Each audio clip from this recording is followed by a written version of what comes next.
तो देश की सबसे पुरानी asset management company UTI mutual fund ने एक नया fund UTI multi cap fund launch किया है। इस फंड में 13 मई तक सब्सक्राइब करने की यहाँ पर सलाह दी जा रही है। सलाह मतलब कि सब्सक्राइब करने की यहाँ पर आपका पास मौका है पूरा कि 13 मई तक आप यहाँ पर सब्सक्राइब कर सकते हैं। तो इससे जुड़ी तमाम जानकारियाँ लेकर अभिषेक हमारे साथ जुड़ गए हैं। बताएं अभिषेक। बिल्कुल हर्ष, यूटीआई म्यूचुअल फंड हाउस एक नया इन्फो लेकर आया हुआ है। करीब 22-23 साल पुराना ये फंड हाउस है और करीब 3,37,000 करोड़ रुपए का इसका जो है कुल AUM जो है वो 3,37,000 करोड़ रुपए का है।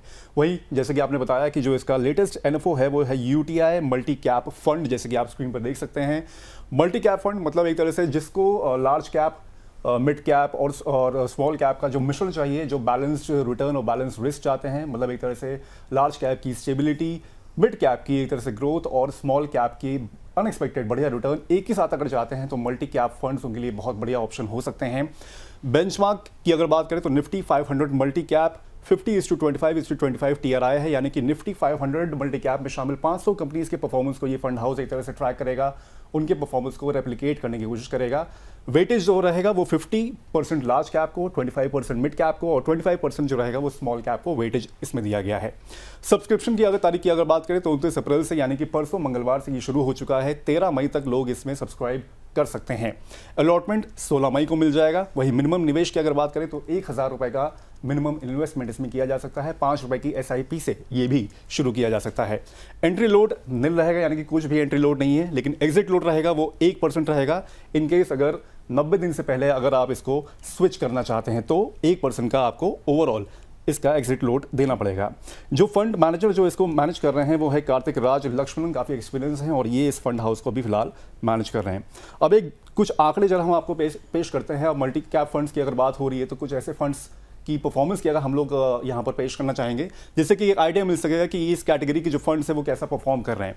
तो जैसे कि आप स्क्रीन पर देख सकते हैं कि Nippon India multi cap fund पिछले 5 साल में सालाना जो CAGR रहा है वो 33.27% रहा है। क्वांट एक्टिव फंड ने 32.54% का सालाना रिटर्न दिया है। महिंद्रा मैन्युलाइफ मल्टी कैप ने 29.91% का रिटर्न दिया है। वहीं ICICI Prudential multi cap fund ने 28.38% दिया है और same goes for Baroda BNP Paribas multi cap जिसने 28.38% का रिटर्न दिया है। मल्टी कैप निफ्टी का जो बेंचमार्क जो रहा है वो उसने जो 5 साल का जो इसका बेंचमार्क रहा है वो 28.04% रहा है। मतलब आप एक तरह से अगर इन टॉप परफॉर्मिंग फंड्स को देखेंगे तो इन सब ने उस बेंचमार्क को पिछले 5 साल में बीट किया है, जो कि एक तरह से दिखाता है कि कैसे ये फंड्स इतना अच्छा परफॉर्म कर रहे हैं। तो ये हैं कुछ आंकड़े और पूरी जानकारी इस नए NFO को लेकर। ठीक है, बहुत शानदार जानकारी अभिषेक। और आपने ना सिर्फ फंड के बारे में बताया और बल्कि आपने ये भी बताया कि मल्टी कैप फंड की परफॉर्मेंस कैसी रही है यहाँ पर। तो सर मेरा आपसे सवाल रहेगा। धन्यवाद अभिषेक। सर सवाल मेरा आपसे ये है कि बाजार के मौजूदा माहौल में निवेश के लिए मल्टी कैप फंड कैसा ऑप्शन रहता है? देखिए हर्ष, मल्टी कैप फंड वैसे तो अच्छी कैटेगरी हो सकती है क्योंकि डाइवर्सिफाइड होता है। लार्ज कैप में भी है, मिड कैप में भी है, स्मॉल कैप में भी है। तो जब इतना डाइवर्सिफाइड है तो कोई भी निवेशक जो डाइवर्सिफाई करना चाहता है मल्टी कैप फंड जैसी कैटेगरी को चूज कर सकता है। लेकिन इसके जोखिम को भी समझना बहुत जरूरी है। देखिए, ऑलरेडी जो एक्सपोजर होता है वो मिनिमम मैंडेटेड होता है, यानी कि स्मॉल कैप 25% है, मिड कैप में भी है और लार्ज कैप में भी वो मैंडेटेड है। इसका मतलब ये हुआ कि स्मॉल कैप और मिड कैप का जो जोखिम है वो इस फंड में ऐड हो जाता है। तो कल को अगर मार्केट डाउन साइड जाता है तो मल्टी कैप फंड आपको शायद फ्लेक्सी कैप के मुकाबले ज्यादा डाउन दिखाई देंगे। और दूसरा, इसमें फंड मैनेजर के पास फ्लेक्सिबिलिटी इसके बियॉन्ड ही होती है। पूरे कॉर्पस के साथ फ्लेक्सिबिलिटी नहीं है, उसके पास ये मैंडेट जो है, मैंडेट उसको बना के चलना होता है। इसके बियॉन्ड ही फ्लेक्सिबिलिटी, यानी कि फ्लेक्सिबिलिटी कम होती है फंड मैनेजर के पास। अब अगर फ्लेक्सिबिलिटी कम है मल्टी कैप फंड में तो फंड मैनेजर जो है ऐसे सिनेरियो में जहां पे डाउन साइड है मार्केट का, वहां पे वो डाउन साइड प्रोटेक्शन आपको मल्टी कैप फंड में कम देखने को मिलेगा क्योंकि स्मॉल कैप और मिड कैप का एक्सपोजर बना रहेगा। तो जो जोखिम है वो थोड़ा सा फंड में ज्यादा होता है जब मार्केट उस सिनेरियो में जाएगा। ये निवेशकों को समझना बहुत जरूरी है क्योंकि जब भी कंपैरिजन होता है तो हमने देखा है मल्टी कैप का फ्लेक्सी कैप से कंपैरिजन होने लगता है, लेकिन फ्लेक्सी कैप फंड वहां स्कोर कर जाते हैं कि डाउनसाइड जो है वो फ्लेक्सी कैप में ज्यादा अच्छे से मेंटेन हो जाता है क्योंकि फंड मैनेजर के पास वहां पे बहुत अच्छी फ्लेक्सिबिलिटी है जो मल्टी कैप फंड में नहीं देखने को मिलती है। उसके कंपैरिजन में मल्टी कैप फंड में रिटर्न आपको ज्यादा देखने को मिलेगा। जी तो कोई भी निवेशक जो मल्टी कैप में निवेश कर रहा है उसको ये ध्यान रखना होगा कि मेरे फंड में डाउन साइड थोड़ा ज्यादा हो सकता है, इसके लिए उसको तैयार रहना होगा। ठीक है सर, डाउन साइड तो आपने बताया कि तैयार रहना चाहिए, लेकिन सर किन लोगों के लिए, किन निवेशकों के लिए ये फंड फायदेमंद हो सकता है?